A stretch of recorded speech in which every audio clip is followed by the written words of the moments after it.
बहुत सारे बच्चे एग्जाम को पढ़ के जाते हैं, बट साथ में करंट अफेयर भी पढ़ के जाते हैं, बट एग्जाम में मार्क्स नहीं आते। क्यों नहीं आते? क्योंकि उसके पीछे कुछ रीजंस है। आपसे कुछ छोटी छोटी गलतियां हो रही है, उस वजह से आपको एग्जाम में मार्क्स नहीं बन रही है। तो वो छोटी छोटी गलतियां क्या है आपकी? फॉर एग्जाम्पल, आप करंट अफेयर पढ़ के जाते हो, तो करंट अफेयर को आपको सिलेबस के साथ अच्छे से कनेक्ट करना होगा, तभी आपको एग्जाम में मार्क्स मिलेंगे। तो इस लेक्चर में हम वही देखेंगे कि करंट अफेयर को हम सिलेबस के साथ कैसे ज्वाइन करेंगे, और उसके बाद हम एग्जाम में रिजल्ट में कैसे मार्क्स को एक्सपोनेंशियल ग्रोथ करेंगे। ठीक है, तो एग्जाम में हमें यही देखना है, क्योंकि एट द एंड एग्जाम में सबको सिलेक्शन लेना होता है, और सिलेक्शन के लिए आपको क्या चाहिए? मार्क्स चाहिए। तो आपको बहुत स्मार्ट स्ट्रैटेजी का यूज करना है। करंट अफेयर के साथ हमें क्या पढ़ना है? करंट अफेयर के साथ हमें सिलेबस को कनेक्ट करना है, और उसके बाद हमें एग्जाम में अच्छे से मार्क्स लाने हैं। ठीक है, तो मैं गणेश पवार आप सभी का ज्ञान ज्योति एजुकेशन में स्वागत करता हूँ। तो इस लेक्चर में हम पढ़ेंगे कि करंट अफेयर एंड एग्जाम। तो करंट अफेयर और एग्जाम के बीच का रिलेशन क्या है? तो करंट अफेयर को हम पढ़ेंगे, तो साथ में हम देखेंगे कि जो यूपीएससी या एमपीएससी ने जो एग्जाम में जो सिलेबस दे के रखा है, तो उसको करंट अफेयर के साथ कनेक्ट करेंगे, और साथ में उसको देखेंगे कि एग्जाम में कैसे मार्क्स बन रहे हैं हम लोगों के। ठीक है, क्योंकि एट द एंड हम वही देखते हैं कि हमें एग्जाम में सिलेक्शन लेना है, अच्छे मार्क्स लेने हैं। सब लोग चाहते हैं कि हमें एग्जाम में अच्छे मार्क्स मिले, बट उसके लिए क्या स्ट्रैटेजी होगी? कैसे? सब लोग हार्ड वर्क तो करते हैं, बहुत बच्चे बहुत अच्छे से हार्ड वर्क करते हैं, बहुत सारा सिलेबस पढ़ के जाते हैं, साथ में बहुत सारे करंट अफेयर भी पढ़ के जाते हैं, बट एग्जाम में आपको फिर भी मार्क्स नहीं मिलते। कि उसके पीछे का कुछ रीजंस होंगे। तो उसमें से एक जो सबसे बड़ा रीजन होता है, जो मैंने बहुत सारे बच्चों से बात करके जाना है, वो क्या रीजन है? वो रीजन है कि बहुत सारे बच्चे करंट अफेयर को कनेक्ट नहीं कर पाते सिलेबस के साथ, और उस वजह से फिर एग्जाम में कौन से टॉपिक आएंगे उसे नहीं प्रेडिक्ट कर पाते। तो हमें क्या करना है? करंट अफेयर देखना है, और करंट अफेयर के साथ सिलेबस का टॉपिक देखना है, और फिर हम प्रेडिक्ट कर पाएंगे कि एग्जाम में एग्जैक्टली क्वेश्चंस कैसे बनते हैं, और फिर हमारे एग्जाम में मार्क्स कैसे बढ़ेंगे। तो मैं आपको इस वीडियो से आपको हेल्प करूंगा कि आपको कैसे करंट अफेयर को जीएस के साथ या सिलेबस के साथ कनेक्ट करना है, और हमें एग्जाम में मार्क्स कैसे लेके आने। ठीक है, तो ये जो अपना पहला टॉपिक है, ये टॉपिक कौन सा है? No confidence motion against the Lok Sabha speaker. ठीक है, तो क्या हुआ था अभी? एक प्रेजेंट कंटेक्स्ट है कि अपोजिशन लीडर ने क्या स्टार्ट किया है कि अपोजिशन लीडर ने एक मोशन लाया था, नो कॉन्फिडेंस मोशन लाया था। कहाँ पे? लोकसभा में। किनके अगेंस्ट? स्पीकर के अगेंस्ट, उनको रिमूव करने के लिए, क्योंकि अपोजिशन का कुछ एलिगेशन थे, लाइक वो उन्हें बोलने के लिए टाइम नहीं देते, या बीच में ही स्पीकर जो उनका माइक रहता है वो बंद कर देते।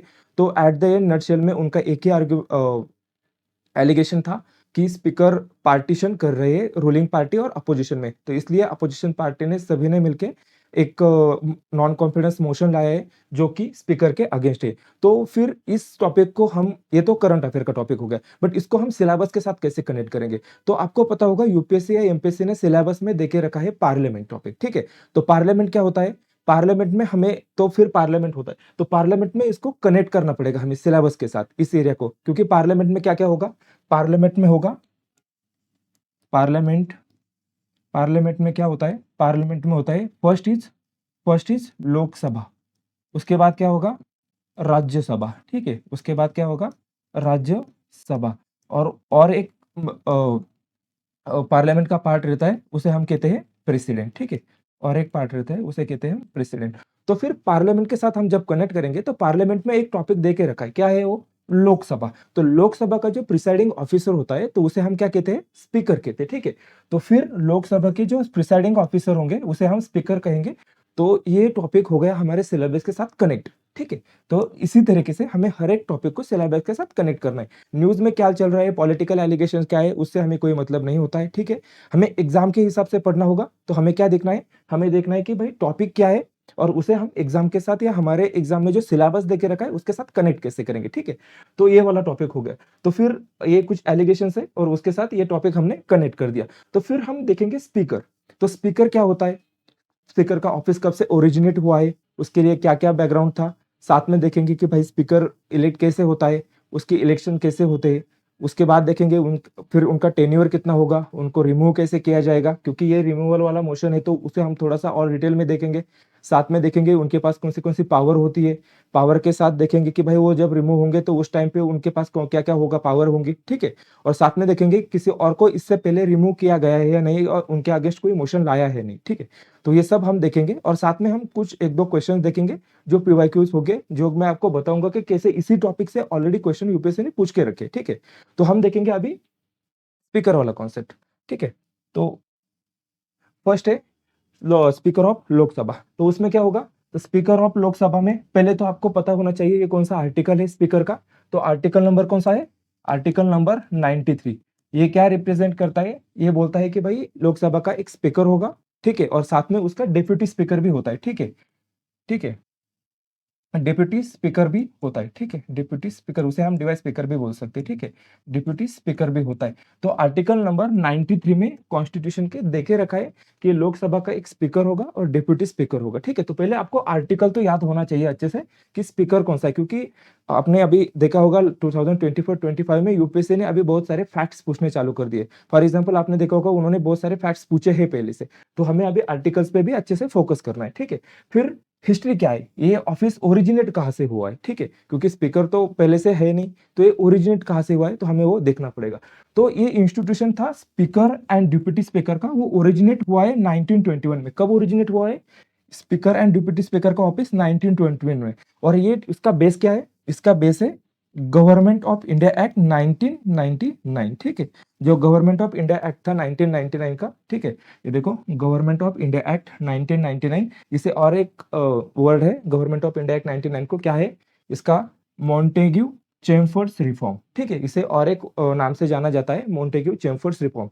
तो उसमें मॉन्टेग्यू क्या है, ये है सेक्रेटरी ऑफ स्टेट, ठीक है, सेक्रेटरी, ठीक है, secretary of state for India, ठीक है, उस टाइम के सेक्रेटरी ऑफ स्टेट थे इंडिया के लिए, और ये थे उस टाइम के व्हाट, वाइस रॉय, ठीक है, ये थे उस टाइम के वाइस रॉय, ठीक है। तो इनके नाम से आपको कभी कभी एग्जाम में ये भी पूछा जाएगा ये क्या है वो क्या है, ठीक है, तो ये आपको याद होना चाहिए। तो आपको यहाँ पे और एक बार मैं बता देता हूँ, स्पीकर एंड डिप्यूटी स्पीकर का आर्टिकल नंबर कॉन्स्टिट्यूशन में आर्टिकल नंबर 93 दे के रखा है, और फिर साथ में उसकी हिस्ट्री में देखेंगे कि ये इंस्टीट्यूट पहले ओरिजिनेट कब हुआ था, 1921, ठीक है, कब वो ओरिजिनेट हुआ था, 1921 में हुआ था, और उसका बेस क्या है, गवर्नमेंट ऑफ इंडिया एक्ट 1999, ठीक है। तो 1919 का जो एक्ट है गवर्नमेंट ऑफ इंडिया एक्ट का, वही उसका बेस है, और उसमें मॉन्टेग्यू चेफर्ड रिफॉर्म भी उसको कहा जाता है, ठीक है। बट इससे पहले क्या होता था, इससे पहले actually governor general of India जो थे वही एक्चुअली प्रिसाइड करते थे इंडियन काउंसिल को, ठीक है।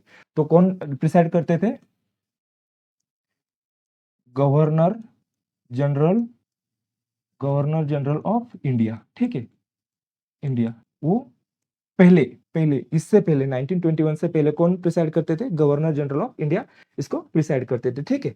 फिर बाद में जो इसके बाद जो हुआ था, तो जब 1921 में first time speaker and deputy speaker का ऑफिस बना था, तो यहाँ पे आपको कुछ फैक्ट्स याद रखनी है। तो उसमें जो फर्स्ट जो ऑफिस बना था, तो उसमें क्या बना था, तो आपको याद रखना है कि जो फर्स्ट स्पीकर थे, ठीक है, इसमें फर्स्ट स्पीकर थे 1921 में जो ऑफिस बना था, उस टाइम पे जो फर्स्ट स्पीकर थे, वो स्पीकर कौन थे, उनका नाम था फ्रेडरिक फ्रेडरिक व्हाइटी, ठीक है, उनका नाम था फ्रेडरिक व्हाइटी। ये कब बने थे, 1921 में जब ऑफिस बना था तब बने थे।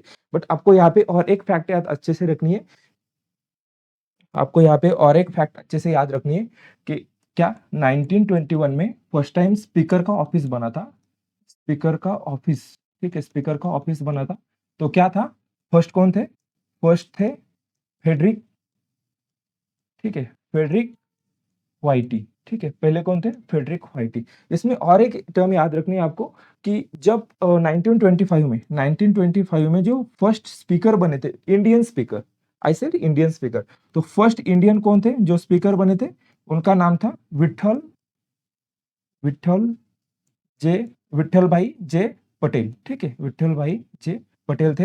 ये क्या थे, ये फर्स्ट इंडियन भी थे, फर्स्ट इंडियन स्पीकर थे, फर्स्ट इंडियन स्पीकर थे, और ये फर्स्ट इलेक्टेड थे, ठीक है, फर्स्ट इलेक्टेड स्पीकर थे, इलेक्टेड स्पीकर, ठीक है, फर्स्ट इलेक्टेड स्पीकर। तो ये फैक्ट्स आपको याद रखने हैं एग्जाम के हिसाब से, ठीक है। क्या था, कब ओरिजिनेट हुआ था, ऑफिस ऑफ स्पीकर 1921 में ओरिजिनेट हुआ था, और उसका बेस क्या था, गवर्नमेंट ऑफ इंडिया एक्ट 1999, ठीक है। तो ऑफिस 1921 में ओरिजिनेट हुआ था, उसका बेस था 1999, और फिर 1921 में जो ऑफिस ओरिजिनेट हुआ था उसमें जो फर्स्ट स्पीकर थे उनका नाम था फ्रेडरिक व्हाइटी, और फिर 1925 में जो फर्स्ट टाइम इलेक्शन हुए थे स्पीकर में, उसमें विठल भाई जे पटेल इलेक्ट होके आए थे, जो कि फर्स्ट इंडियन स्पीकर थे, और फिर फर्स्ट वो इलेक्टेड स्पीकर भी थे, ठीक है। यहाँ तक आपको अभी क्लियर होना चाहिए, ठीक है। तो फिर हम उसके बाद देखेंगे at the time speaker and deputy speaker called as a, तब तक उन्हें क्या कहा जाता था, प्रेसिडेंट एंड डिप्टी प्रेसिडेंट कहा जाता था, ठीक है। फिर उन्होंने हमने 1947 को उसका नॉमेनक्लेचर को भी चेंज किया था। फिर गवर्नमेंट ऑफ इंडिया एक्ट 1935 तो आया था और उसमें भी फिर उस नाम को चेंज करके दिया गया था और नॉमेनक्लेचर में प्रेसिडेंट एंड डिप्टी स्पीकर कर दिया गया था to the speaker and deputy speaker, ठीक है। तो ये आपको याद होना चाहिए क्या था, ये वाला फर्स्ट स्लाइड आपको अच्छे से पता होना चाहिए। ये मैंने बहुत अच्छे से आपको ये वाला पॉइंट क्लियर कर दिया, ठीक है। तो फिर सेकंड वाला पॉइंट क्या है, हम देखेंगे अभी इलेक्शन एंड टेन्योर, ठीक है। इलेक्शन एंड टेन्योर देखेंगे। तो कॉन्स्टिट्यूशन में कोई एक स्पेसिफिक क्राइटेरिया नहीं देके रखा है। यहाँ पे आपको सिर्फ एक ही बात का ध्यान रखना है कि कॉन्स्टिट्यूशन में एक ही क्राइटेरिया देके रखा है, क्या, speaker should be member of house, ठीक है। हाउस का मेंबर होना चाहिए, बस। There is a no specific criteria, no specific qualification prescribe, ठीक है। कोई स्पेसिफिक क्वालिफिकेशन नहीं देखे रखा कि उनके लिए ये चाहिए वो चाहिए, ठीक है। यहाँ पे एक ही क्राइटेरिया देखे रखा है, वो क्राइटेरिया क्या है कि भाई स्पीकर क्या होना चाहिए, मेंबर ऑफ हाउस होना चाहिए, बस, ठीक है। तो ये वाला आपको अच्छे से याद होना चाहिए, ठीक है। स्पीकर का जो इलेक्शन का डेट है, ठीक है, अब इलेक्शन होगा स्पीकर का, तो स्पीकर का जब भी इलेक्शन होता है, क्योंकि क्या होता है, फॉर एग्जांपल अभी जैसे 2024 में इलेक्शन हुआ था, न्यू पार्लियामेंट इलेक्ट होके आई थी, तो फिर लोकसभा भी इलेक्ट होके आई थी, ठीक है। तो लोकसभा में फर्स्ट टाइम क्या होता है कि कोई स्पीकर नहीं होता, तो उस टाइम पे जो सीनियर मोस्ट मेंबर है उसे प्रोटेम स्पीकर का उन्हें उन्हें प्रेसिडेंट ओथ देते हैं और उन्हें प्रोटेम स्पीकर बना दिया जाता है। और फिर वही प्रोटेम स्पीकर का फर्स्ट दायित्व कर्तव्य रहता है या दायित्व रहता है कि वो मेंबर को ओथ दे और साथ में इलेक्शन करवाए, किसका, स्पीकर का, ठीक है। क्योंकि स्पीकर का इलेक्शन कराना मस्ट हो जाता है, ठीक है। तो ये वाला हो गया स्पीकर का। तो जो date of election of speaker है वो कौन डिसाइड करेगा, प्रेसिडेंट ऑफ इंडिया, ठीक है। तो जो डेट होगी, डेट ऑफ इलेक्शन जो भी डिसाइड करेंगे वो कौन होंगे, फिक्स करने वाले प्रेसिडेंट, ठीक है। प्रेसिडेंट होंगे, याद रखना है आपको, प्रेसिडेंट होंगे, ठीक है। और जो स्पीकर का इलेक्शन होगा, उनके जो स्पीकर का इलेक्शन होगा वो इलेक्टेड होंगे स्पीकर, एक तो स्पीकर इलेक्टेड होंगे और कौन इलेक्ट करेगा उन्हें, मेंबर्स। मेंबर्स कौन से मेंबर्स, लोकसभा के, ठीक है। लोकसभा के जो मेंबर्स होंगे, लोकसभा के जो मेंबर्स होंगे वही उन्हें इलेक्ट करेंगे, ठीक है। और उनको जो मेजोरिटी लगेगी वो कौन सी मेजोरिटी लगेगी, सिंपल मेजोरिटी, ठीक है। Simple majority means what, majority of present and voting, ठीक है। Majority of present and voting में सिंपल मेजोरिटी लगेगी, ठीक है। और जैसे मैंने आपको बोला था कि एज सुन एज पॉसिबल आपको पहले स्पीकर को इलेक्ट करके लाना होता है, ठीक है। उसके लिए प्रोटेम स्पीकर को प्रेसिडेंट ओथ देते हैं। प्रोटेम स्पीकर कौन होता है, प्रोटेम स्पीकर वही बंदा होता है जो एक्चुअली सीनियर होता है, सबसे सीनियर जो भी लोकसभा में मेंबर्स होंगे उनमें जो भी सीनियर होगा उसे एक्चुअली क्या बना जाता है, प्रोटेम स्पीकर बना दिया जाता है। और फिर वही प्रोटेम स्पीकर क्या करेगा, सभी मेंबर्स को ओथ देगा और साथ में इलेक्शन करवाएगा, किसके, स्पीकर के, ठीक है। उनमें जो डेट फिक्स की जाएगी स्पीकर की उसे प्रेसिडेंट स्पीकर करेंगे। और फिर जो स्पीकर के इलेक्शंस होंगे तो उसमें members of Lok Sabha he participate करते हैं और वही मेंबर सिंपल मेजोरिटी से फिर उसे इलेक्ट करेंगे, ठीक है। तो ये हो गया उसका इलेक्शन वाला पॉइंट। फिर हम देखेंगे आगे वाला पॉइंट कि टेन्योर, टेन्योर क्या है, ठीक है। तो कितना टेन्योर होना चाहिए, क्योंकि वो प्रिसाइडिंग ऑफिसर होता है लोकसभा का, तो क्या होगा इसमें, फिर जितना लोकसभा का टेन्योर होगा उतना ही उनका भी टेन्योर होगा, ठीक है। तो generally during the life of the Lok Sabha, जितनी लाइफ होगी लोकसभा की तब तक ही उनका टेन्योर होगा। जनरली हम कहते हैं कि लोकसभा जनरली कुछ इशू नहीं हुआ, गवर्नमेंट प्रॉपर स्टेबल है, कुछ बड़ा इशू नहीं है, तो गवर्नमेंट या लोकसभा कब चलती है, 5 इयर्स तक चलती है। तो फिर स्पीकर भी 5 इयर्स तक लगेंगे, ठीक है। तो जनरली 5 इयर्स तक होते हैं, बट कुछ ऊपर नीचे हो सकता है, ठीक है। इसलिए उसे कहा जाता है कि भाई वो लोकसभा के लाइफ के साथ ही उनको एसोसिएट किया जाएगा। फिर speaker has to vacate office, ठीक है। कुछ कंडीशंस हो सकती है, कुछ फॉलोइंग कंडीशन जो मैं आपको बताऊंगा यहाँ पे, कुछ कंडीशंस हो सकती है कि उन्हें अपना ऑफिस वैकेट करना पड़े, तो वो कंडीशंस क्या है वो हमें देखनी पड़ेगी। तो कौन सी कंडीशंस होगी, पहले होगी तो cease to be member of the Lok Sabha, ठीक है। हो सकता है कि उनकी मेंबरशिप ही चली जाए लोकसभा की, इलेक्शन में कुछ हो सकता है कि कुछ माल प्रैक्टिसेस हो जाए या कुछ अलग हो जाए, तो उनकी मेंबरशिप चली जाएगी। तो उस टाइम पे उन्हें स्पीकर ऑफ लोकसभा भी उनका पोजीशन या जो उनकी ऑफिस है वो चला जाएगा, ठीक है। फिर सेकंड है resign by writing deputy speaker, ठीक है। ये वाला पॉइंट इंपॉर्टेंट है, क्यों, क्योंकि इससे एग्जाम में बहुत सारे क्वेश्चंस बनते हैं। क्योंकि स्पीकर किसको रिजाइन करेगा, डिप्यूटी स्पीकर को रिजाइन करेगा। यहाँ पे एग्जाम में क्या किया जाता है, डिप्यूटी स्पीकर की जगह प्रेसिडेंट, ठीक है, प्रेसिडेंट, डिप्यूटी स्पीकर की जगह यहाँ पे प्रेसिडेंट को मेंशन कर दिया जाता है। और बहुत सारे बच्चों को लगता है भाई बड़ा ऑफिस है तो बड़ा ऑफिस होगा तो फिर वो प्रेसिडेंट को ही देंगे, बट नहीं, स्पीकर किसको रिजाइन करेंगे? डिप्टी स्पीकर को रिजाइन करेगा, आपको याद रखना है। और फिर डिप्टी स्पीकर को भी रिजाइन करना होगा, तो वो किसको करेंगे? स्पीकर को करेंगे, ठीक है। तो इन दोनों एक दूसरे के साथ रिजाइन का चलता है उनका, ठीक है। एक दूसरे के साथ मीन्स स्पीकर डिप्टी स्पीकर को देगा, डिप्टी स्पीकर स्पीकर को देगा, ठीक है। तो ये वाला हो गया। और उसके बाद है remove by resolution pass by the majority of all the then members of Lok Sabha, उसे इफेक्टिव मेजोरिटी कहते हैं। हम इफेक्टिव मेजोरिटी को देखेंगे। पहले आपको याद रखना है कि क्या उन्हें रिजोल्यूशन लाके भी मूव किया जा सकता है, ठीक है। तो यहाँ पे उनको ऑफिस छोड़ने के लिए 3 वेज देके रखे। ओके, पहला वे कौन सा है? फर्स्ट, वो as the cease the member of house हो जाए, उनकी मेंबरशिप ही चली जाए। सेकेंड हो सकता है कि वो रिजाइन कर दे डिप्टी स्पीकर के साथ, डिप्टी स्पीकर को, और फिर वो उन्हें रिमूव किया जा सकता है मोशन लाके या रिजोल्यूशन लाके पार्लियामेंट पे, ठीक है। तो ये 3 वेज है उनको ऑफिस से निकालने के, ठीक है। तो हम देखेंगे अभी इफेक्टिव मेजोरिटी। यहाँ पे क्या देखे रखा है? Majority of all the then members, ठीक है। क्योंकि कॉन्स्टिट्यूशन में हमें कहाँ पे मिलेगा नहीं इफेक्टिव मेजोरिटी, इसका इंटरप्रिटेशन होता है कि majority of all the then members of Lok Sabha, that means what? Effective majority. तो एक्चुअली इफेक्टिव मेजोरिटी होती क्या है, ठीक है। तो हमें ये देखना है। तो फॉर एग्जाम्पल, ठीक है, तो क्या होता है लोकसभा में इफेक्टिव मेजोरिटी, ठीक है। हम देखेंगे अभी इफेक्टिव मेजोरिटी, मेजोरिटी, ठीक है। इफेक्टिव मेजोरिटी कॉन्स्टिट्यूशन में क्या देखे रखा है? Member of all the then members present and voting, ठीक है। Majority of all the then members present and voting, ठीक है। बट इफेक्टिव मेजोरिटी होती क्या है? तो उसके लिए आपको पहले जानना होगा एब्सोल्यूट मेजोरिटी क्या होती है, ठीक है। उसके लिए आपको पहले क्या जानना होगा? एब्सोल्यूट, एब्सोल्यूट मेजोरिटी, ठीक है। मेजोरिटी, आपको एब्सोल्यूट मेजोरिटी क्या होती है देखनी होगी। तो एब्सोल्यूट मेजोरिटी क्या होती है? एब्सोल्यूट मेजोरिटी में क्या होगा? फॉर एग्जांपल लोकसभा में एज्यूम करते हैं हम, लोकसभा में फॉर एग्जांपल एज्यूम दैट कि लोकसभा में कितने मेंबर हैं? 500 मेंबर्स है, ठीक है। लोकसभा में कितने मेंबर्स है? 500 मेंबर है। इसका हाफ, ठीक है। इसका हाफ प्लस 1 क्या हो गया? ये हो गई एब्सोल्यूट मेजोरिटी, ठीक है। That means what? Majority of total membership house. Total membership कितनी है? 500 की है। तो उसमें मेजोरिटी कितनी होगी? 251 की होगी, ठीक है। इसमें से हमें क्या माइनस करना है? इसमें से माइनस करना है वैकेंट सीट, ठीक है। वैकेंट सीट, ठीक है, वैकेंट सीट। इसमें से क्या माइनस करनी है? Vacant seat. और फिर ये बन जाएगी व्हाट? Effective majority. अभी आपको क्लियर है इफेक्टिव मेजोरिटी क्या होती है? आपको रिजोल्यूशन में फॉर एग्जांपल आप यहाँ पे देख लो, यहाँ पे क्या मेंशन करके रखा है? Majority of all the then members present and voting. But आपको यहाँ पे क्या देखना है? यहाँ पे देखना है इफेक्टिव मेजोरिटी। एग्जाम में आपको पूछा जाएगा इफेक्टिव मेजोरिटी क्या होगा? तो इफेक्टिव मेजोरिटी क्या होगा? इफेक्टिव मेजोरिटी होगा कि जो एब्सोल्यूट मेजोरिटी होगी, एब्सोल्यूट मेजोरिटी से जब हम वैकेंट सीट को माइनस करेंगे तो उस टाइम पे इफेक्टिव मेजोरिटी बन जाएगी। आई थिंक आपको अभी इफेक्टिव मेजोरिटी क्लियर है, ठीक है। ओके, तो हम अभी नेक्स्ट पॉइंट देखेंगे। नेक्स्ट पॉइंट क्या है?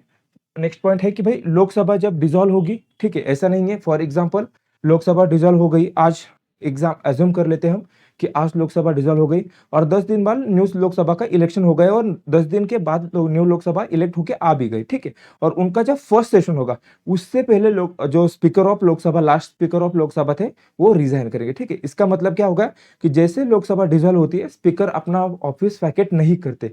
कब तक नहीं करते? जब तक न्यू लोकसभा नहीं आती और उनका जब फर्स्ट मीटिंग होगा न्यू लोकसभा का उससे पहले वो रिजाइन कर देंगे, ठीक है। तो आपको ये वाला याद रखना है, एग्जाम में पूछा जाता है, ठीक है। whenever the Lok Sabha dissolve, ठीक है, the speaker of Lok Sabha does not vacate his office। तो फॉर एग्जाम्पल आज लोकसभा डिसॉल्व हो गई तो आज लोकसभा डिसॉल्व होने के बाद स्पीकर अपना ऑफिस नहीं वैकेट करेंगे। वो कब वैकेट करेंगे? जब न्यू लोकसभा आएगी, उसका फर्स्ट सेशन होगा, तो उस फर्स्ट सेशन से कुछ देर पहले वो अपना ऑफिस को वैकेट करेंगे, ठीक है। It continue still the newly elected Lok Sabha meet, ठीक है। तो इसका मतलब मैंने अभी आपको समझा दिया, ठीक है। फिर if the office of speaker fall vacant, vacant means वहां पे कुछ वैकेंसी हो गई और ये ऑफिस वैकेंट हो गया, तो फिर क्या होगा? लोकसभा इलेक्ट करेगी, क्या इलेक्ट करेगी? Another member as a fulfil the vacancy, ठीक है। That means what? For example Lok Sabha का स्पीकर का ऑफिस वैकेंट है, वैकेंट मीन्स वहां पे कोई स्पीकर है ही नहीं, तो फिर लोकसभा अगेन इलेक्शन कंडक्ट कराएगी और फिर इलेक्शन से अपना स्पीकर इलेक्ट करेगी, ठीक है। तो यहाँ पे क्या होता है ना, जनरली जिस भी पार्टी मेजोरिटी में होती है तो उन्हीं का ही स्पीकर होता है। क्यों? क्योंकि मेजोरिटी होती है तो सिंपल मेजोरिटी से वो जीत जाते हैं। जनरली क्या होता है कि जो पार्टी रूलिंग पार्टी है वो अपोजिशन पार्टी के साथ थोड़ा सा बात करके एक मेंबर का नाम आगे रखती है और ट्राई करते हैं कि यूनानिमसली कोई स्पीकर बन जाए, ठीक है। बट चलता है कि कुछ ऊपर नीचे हो सकता है, ठीक है। तो हमें एग्जाम के हिसाब से तो वही याद रखना है जो मैंने आपको यहाँ पे बोला है, ठीक है। ओके, फिर हम आगे वाला पॉइंट देखेंगे, रिमूवल। जैसे ये वाला पॉइंट भी, जो ये करंट वाला न्यूज़ है, वो भी रिमूवल के रिगार्डिंग है, तो हमें वही देखना है, ठीक है। तो रिमूवल क्या होगा, रिमूवल का प्रोसीजर हमें देखना है। तो रिमूवल का प्रोसीजर क्या है, फर्स्ट हम देखेंगे नो कॉन्फिडेंस मोशन लेके आए थे। तो नो कॉन्फिडेंस मोशन क्या होता है, no confidence motion against the speaker is nothing but what, resolution. एक रिजोल्यूशन होगा, ठीक है, ये क्या होगा, रिजोल्यूशन होगा। और ये रिजोल्यूशन किसे, seeking the remove the speaker. ये जो रिजोल्यूशन होता है वो स्पीकर या डिप्यूटी स्पीकर को निकालने के लिए लाया जाता है, उसे क्या कहेंगे हम, नो कॉन्फिडेंस मोशन, ठीक है। उसे क्या कहेंगे, no confidence motion. No confidence motion एक रिजोल्यूशन होता है जो कि स्पीकर या डिप्यूटी स्पीकर को निकालने के लिए यूज किया जाता है, ठीक है। उसे क्या कहेंगे हम, नो कॉन्फिडेंस मोशन, ठीक है, नो कॉन्फिडेंस मोशन। और वो भी before the expiry of term, ठीक है, before the expiry of term निकालने के लिए उसे यूज किया जाता है, ठीक है। तो ये जो उसमें फिर कुछ कॉन्स्टिट्यूशनल प्रोविजन देके रखिए कि भाई उन्हें निकाला कैसे जाएगा, ठीक है। तो फिर आर्टिकल नंबर जो 94 है, आपको याद रखना है, मैंने पहले भी बोला था। आर्टिकल नंबर 93 क्या होता है, आर्टिकल नंबर 93 आपको रिकॉल करना है अभी। आर्टिकल नंबर 93 क्या होता है, स्पीकर एंड डिप्यूटी स्पीकर, ठीक है, स्पीकर एंड डिप्यूटी स्पीकर, ठीक है, डिप्यूटी स्पीकर, डिप्यूटी स्पीकर, ठीक है, स्पीकर एंड डिप्यूटी स्पीकर, ठीक है। तो speaker and deputy speaker article number 93 होता है, और 94 में उनकी वैकेशन या रेजिग्नेशन या उनके रिमूवल के बारे में बोला गया है। और पहले भी मैंने आपको बोला था, उनको जब भी ऑफिस वैकेंट करना होगा तो 3 वेज होंगे। क्या क्या वेज होंगे, as a cease to be member of the house, ठीक है। तो जब मेंबरशिप उनकी चली जाएंगी तब, या सेकंड हो सकता है कि वो रिजाइन करे in writing to the deputy speaker. पहले भी बोला है, वो किसको रिजाइन करेंगे, डिप्यूटी स्पीकर स्पीकर को करेंगे, स्पीकर डिप्यूटी स्पीकर को करेंगे, ठीक है। और हो सकता है कि उन्हें रिमूव कर दिया जाए बाय रिजोल्यूशन। कैसे पास होगा, इफेक्टिव मेजोरिटी से पास किया जाएगा, ठीक है। तो 3 वेज देके रखे जिससे हम स्पीकर को या डिप्यूटी स्पीकर को हटा सकते हैं, ठीक है। तो 3 वेज कौन से, फर्स्ट होगा कि उनकी मेंबरशिप चली जाए, सेकंड क्या होगा, सेकंड होगा कि भाई वो रिजाइन ही कर दे, खुद से रिजाइन कर दे। और थर्ड क्या होगा कि उनके अगेंस्ट वो जब रिजाइन ही नहीं करेंगे तो फिर मोशन लेके आया जाएगा उनके अगेंस्ट, ठीक है, मोशन, ठीक है। तो ये वाला इंपॉर्टेंट है। फिर हम देखेंगे प्रोसीजर, कौन सा प्रोसीजर है, ठीक है। कॉन्स्टिट्यूशन में कौन सा आर्टिकल मेंशन है, आर्टिकल नंबर 94 देके रखा है, ठीक है। फिर उनके कुछ रिजोल्यूशन की प्रोसीजर है, वो क्या होगी।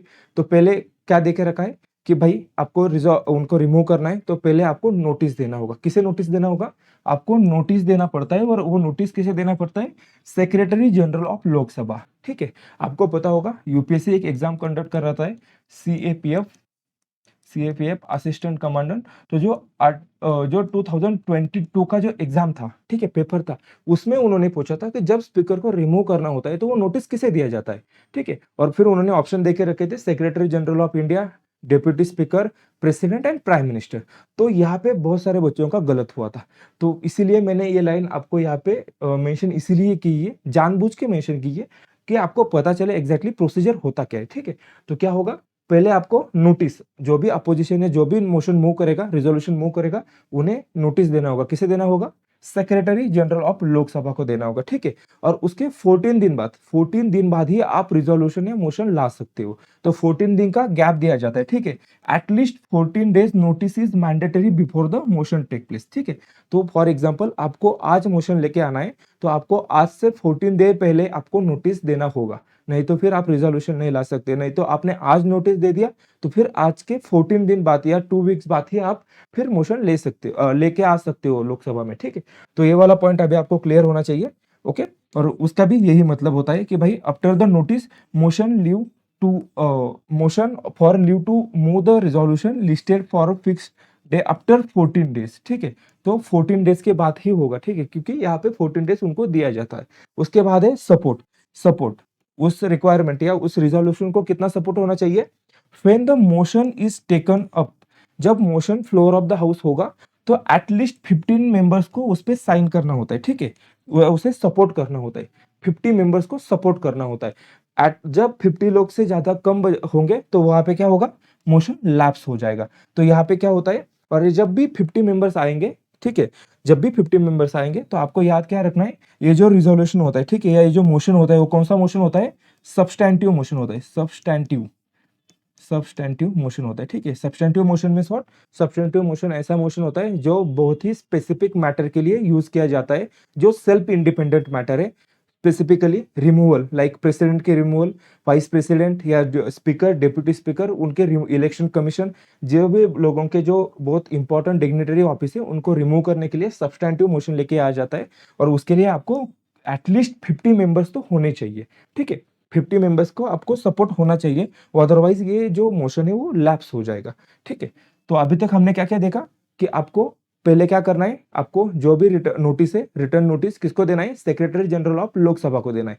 फिर उसके 14 दिन बाद क्या करोगे आप, रिजोल्यूशन या मोशन लेके आओगे। जब आप मोशन लेके आओगे तो उसको 50 लोगों की सपोर्ट होना चाहिए, नहीं होगा तो फिर वो लैप्स हो जाएगा। और 50 लोगों का सपोर्ट होगा, इसका मतलब क्या है, ये बहुत इंपॉर्टेंट मोशन है।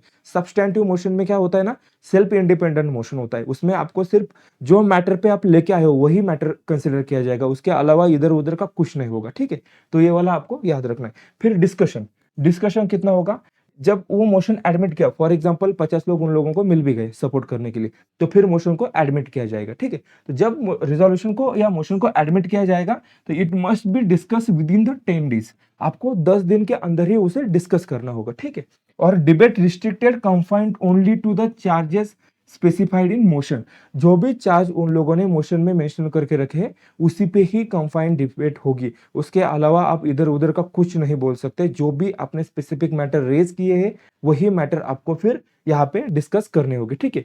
तो यहाँ पे क्या देखा आपने, 10 दिन के अंदर, 10 दिन के अंदर आपको क्या करना है, 10 दिन के अंदर आपको डिस्कशन करना है। फिर है वोटिंग रिक्वायरमेंट, तो यहाँ पे वोटिंग कौन सी होगी, मैंने आपको पहले से बता दिया है। क्या होगा, जब भी रिसोल्यूशन मूव किया जाएगा तो वहां पे मेजोरिटी कौन सी होगी, इफेक्टिव मेजोरिटी होगी। कौन सी मेजोरिटी होगी, इफेक्टिव मेजोरिटी, ठीक है, इफेक्टिव मेजोरिटी होगी। अब ये इफेक्टिव मेजोरिटी होती क्या है, तो इफेक्टिव मेजोरिटी मैंने आपको पहले भी बोला था, जो भी एब्सोल्यूट मेजोरिटी होगी, एब्सोल्यूट मेजोरिटी से आप जब वैकेंट सीट को माइनस कर दोगे तो वो जो भी मेजोरिटी होगी उसे हम क्या कहेंगे, इफेक्टिव मेजोरिटी कहेंगे, ठीक है। तो इफेक्टिव मेजोरिटी रिक्वायर होती है। कॉन्स्टिट्यूशन में इफेक्टिव मेजोरिटी वर्ड को क्या बोला गया है, majority of all the then members present and voting. कभी कभी क्या हो जाता है ना, आपको जब पिछले आपके पास जो भी कंटेंट होगा उसमें आपको देख लेना है ये इफेक्टिव मेजोरिटी है नहीं, कहाँ कहाँ पे स्पेसिफिक मेजोरिटी भी मेंशन है, बट वो गलत हो जाएगा। यहाँ पे जो भी है इफेक्टिव मेजोरिटी है, ठीक है। और जब भी आपको एग्जाम में क्वेश्चन पूछा जाएगा इफेक्टिव मेजोरिटी मेंशन होगा, या नहीं तो उसकी जगह क्या मेंशन होगा, all majority of all the then members present and voting, ठीक है। तो ये वाला होगा उसका डिस्कशन एंड वोटिंग वाला पार्ट, ठीक है।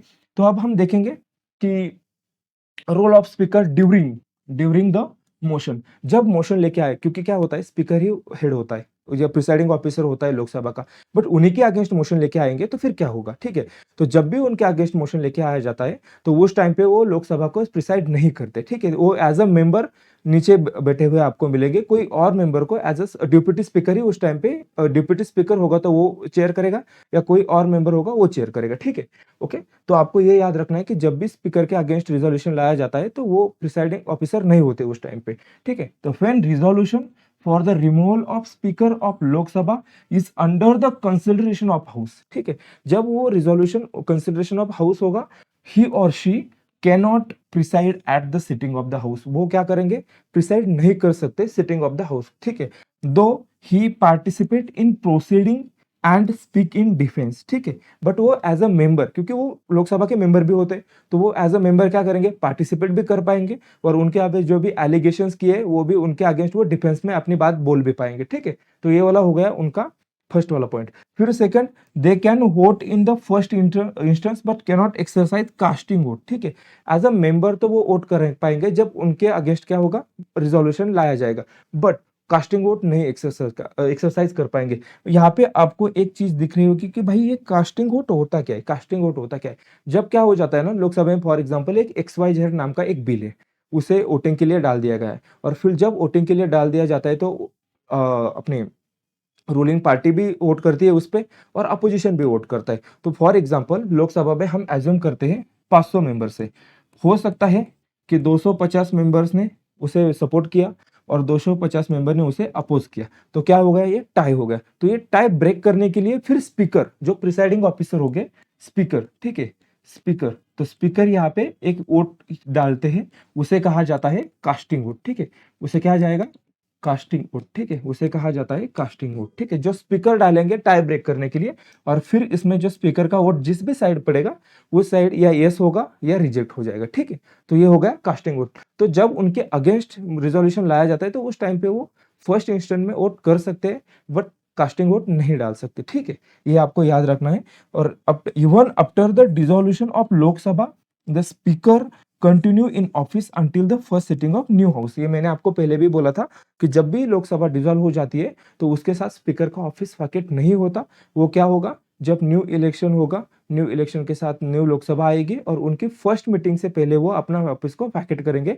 तब तक जो बीच वाला जो रीजन है, जो बीच वाला जो टाइम पीरियड है, वहां पे स्पीकर अपने ऑफिस में होंगे, ठीक है। तो आपको ये वाला एग्जाम पर्सपेक्टिव से बहुत अच्छे से याद रखना है कि जब भी लोकसभा का डिसोल्यूशन होगा स्पीकर अपने ऑफिस को वैकेट नहीं करते, ठीक है, ये वाला उसका पॉइंट, ठीक है। फिर उसके बाद देखेंगे, क्योंकि अभी नो कॉन्फिडेंस मोशन स्पीकर के अगेंस्ट लेके आए हैं, बट इसका मतलब ये तो नहीं है कि ये फर्स्ट टाइम लेके आए होंगे, इससे पहले भी कुछ केसेस हुए हैं, ठीक है, उसके पहले भी कुछ केसेस हुए हैं, उसमें हमें देखना है कि कौन से हुए थे, किन किन के अगेंस्ट लेके आए थे, क्योंकि एग्जाम में पूछा जा सकता है कि which of the following statement related to the no confidence motion against the speaker is correct, और उसमें फिर इन लोगों के नाम दे देंगे और पूछेंगे कि भाई किसके अगेंस्ट लाया था, किसके अगेंस्ट नहीं लाया था। तो आपको पता होना चाहिए किन लोगों के अगेंस्ट लाया था, क्योंकि यूपीएससी को तो इससे यूपीएससी बहुत अच्छे से, पहले भी आपने पीवाईक्यूज देखे होंगे तो उनमें आपको आपने देखा होगा कि बहुत सारे एग्जाम में उन्होंने सेम क्वेश्चन पूछे, ठीक है। तो आपको उस तरीके से आपको प्रिपेयर भी वही करना पड़ेगा। तो क्या होगा इसमें, हैज दिस हैपन बिफोर, पहले इसको लाया गया है या नहीं लाया गया,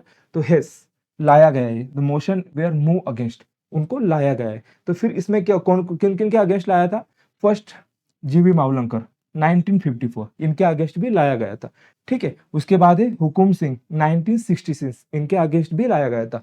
और फिर है बलराम जाखर, ठीक है, 1987, इनके अगेंस्ट भी लाया गया था। ऑल्दो इन लोगों को मूव नहीं कर पाया, ठीक है, रिमूव नहीं कर पाए हम। क्यों नहीं रिमूव कर पाए, क्योंकि आप लोगों को पता होगा कि लोकसभा में मेजोरिटी किसकी होती है, रूलिंग पार्टी की होती है, और स्पीकर भी रूलिंग पार्टी का होता है। तो ऐसे नहीं हो सकता कि भाई रूलिंग पार्टी स्पीकर को निकाल दे, ठीक है। तो इसलिए अपोजिशन सिर्फ उनका एग्रेशन या एलिगेशन या जो उनका डिसकंसेंट है वो दिखाने के लिए वो मोशन वगैरह लाते हैं, बट एक्चुअली उसे जब भी आपको स्पीकर को रिमूव करना होगा तो आपके पास मेजोरिटी होनी इंपॉर्टेंट है, ठीक है, ये वाला हो गया। यहाँ पे एक वर्ड मेंशन है, एक्चुअली आपको इसके बारे में पता होना चाहिए, जीवी मावलंकर, ठीक है। तो जब हम इंडिपेंडेंट हुए थे तो उस टाइम पे हमारी कॉन्स्टिट्यूएंट असेंबली बनी थी, ठीक है। और कॉन्स्टिट्यूएंट असेंबली के दो ऑफिस बोल सकते हैं कि दो हाउसेस थे, एक था एज अ कॉन्स्टिट्यूएंट असेंबली वो फंक्शन करती थी, और एज अ अपना पार्लियामेंट, प्रोविजनल पार्लियामेंट करके काम करती थी। तो जब constituent assembly as a function काम कर रही थी, as a constituent assembly constitution making का, उस टाइम को कौन प्रिसाइड करते थे, राजेंद्र प्रसाद प्रिसाइड करते थे। और जब वो प्रोविजनल पार्लियामेंट का फंक्शन काम कर रही थी तो उस टाइम पे कौन प्रिसाइड करते थे, जीवी मावलंकर, ठीक है। तो ये इंडिपेंडेंट इंडिया के फर्स्ट स्पीकर थे, आपको ये याद रखना है, ठीक है। फर्स्ट स्पीकर थे इंडिपेंडेंट इंडिया के, इंडिपेंडेंट, ठीक है, इंडिपेंडेंट इंडिया के क्या थे, फर्स्ट स्पीकर थे, ठीक है, फर्स्ट स्पीकर थे। और इनका जो कार्यकाल था, टर्म, वो बहुत ही बड़ा था, ऑलमोस्ट 46 से 1956, एक डिकेड तक था, फिर भी इनके अगेंस्ट रिजोल्यूशन लाया गया था, ठीक है। तो ये आपको याद होना चाहिए, ठीक है। तो ये थे फर्स्ट इंडिपेंडेंट इंडिया के स्पीकर भी थे, ओके। और जो प्रोविजनल पार्लियामेंट होता था, जो कि बाकी रूल्स एंड रेगुलेशन के लिए होता था, वहां को भी वो चेयर करते थे। तो आई थिंक आपको अभी ये वाला पॉइंट भी क्लियर हुआ होगा, ठीक है।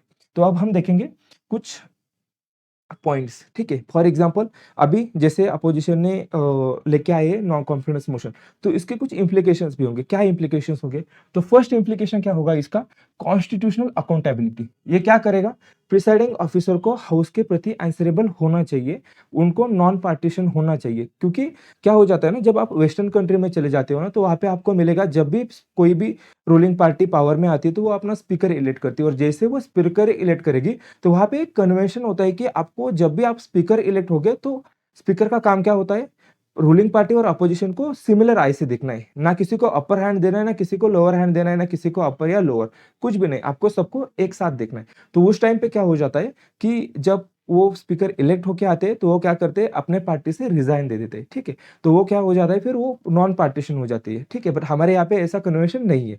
तो यहाँ पे क्या होगा, कॉन्स्टिट्यूशनल अकाउंटेबिलिटी मीन्स उन्हें नॉन पार्टीशन की तरह बिहेव करना होगा, दोनों को भी, अपोजिशन एंड रूलिंग को, दोनों को भी समान इक्वल मौका देना होगा, ठीक है। इससे उनकी प्रिसाइडिंग ऑफिसर की क्या आंसरेबिलिटी टू द हाउस हो जाएगी, ठीक है।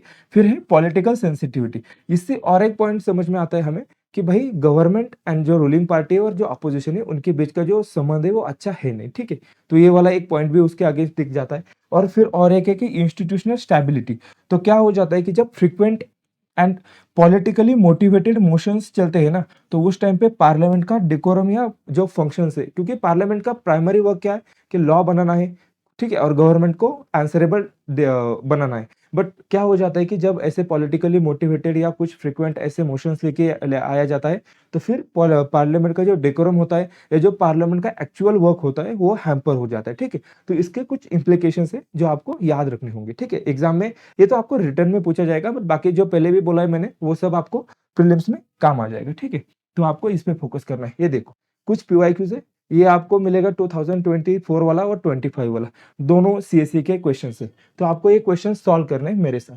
तो क्या है, with reference to the speaker of Lok Sabha consider the following while, okay statement. तो इसमें क्या है, while any resolution for a removal of speaker of Lok Sabha under the consideration. तो क्वेश्चन क्या बोल रहा है कि आपको स्पीकर ऑफ लोकसभा के रिलेटेड क्या याद रखना है कि स्पीकर जब रिजोल्यूशन लाया जाएगा उनको रिमूव करने के लिए, तो वो उसके रिगार्डिंग कुछ स्टेटमेंट देके रखे, कौन से करेक्ट है या कौन से रॉन्ग है आपको वो बताने, ठीक है। तो उन्होंने क्या पूछा है, आपको करेक्ट वाला पूछा है। तो यहाँ क्या है, ही और शी नॉट प्रिसाइड, ठीक है। ये वाला क्या होगा, करेक्ट होगा या रॉन्ग होगा, ठीक है। ही और शी नॉट प्रिसाइड, तो ये वाला हो गया आपका करेक्ट, ठीक है। वो प्रिसाइड करेंगे नहीं करेंगे, ठीक है।